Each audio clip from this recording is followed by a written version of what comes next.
আসসালামু আলাইকুম। আসুন আমরা পরিবারের সবাইকে নিয়ে 1 মিনিটের একটি হাদিস শুনি। আল্লাহুম্মা সাল্লি আলা মুহাম্মদ। বিসমিল্লাহির রহমানির রহিম। হযরত অহেতুক কথাবার্তা ও কাজকর্ম হইতে বাঁচিয়ে থাকা সম্পর্কিত হাদিস পড়া হয়েছে।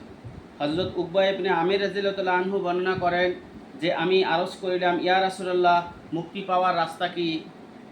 তিনি ইরশাদ করিলেন, নিজের জিহ্বাকে আয়ত্তে রাখো, নিজের ঘরে থাকো, অনর্থক বাহিরে ঘোরাফেরা করিও না, আর নিজের গুনাহের উপর ক্রন্দন করিতে থাকো।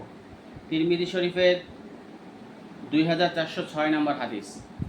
ফায়দা: নিজের জিহ্বাকে আয়ত্ত রাখার অর্থ এই যে উহাকে অন্যায়ভাবে ব্যবহার না করা, যেমন গীবত করা, চগুলখুরি করা, বেহুদা কথা বলা, বিনা প্রয়োজনে কথা বলা, অসাবধানতার সহিত সব ধরনের কথা বলা, অশ্লীল কথাবার্তা বলা, ঝগড়া বিবাদ করা, গালি দেওয়া, মানুষ অথবা জীবজন্তুকে অভিশাপ দেওয়া, কাব্য কবিতা চর্চায় সবসময় লাগিয়া থাকা, ঠাট্টা বিদ্রূপ করা, গোপন বিষয় প্রকাশ করা, মিথ্যা ওয়াদা করা, মিথ্যা কসম খাওয়া, নমুখী কথা বলা, অকারণে কাহারও প্রশ্ন করা, অকারণে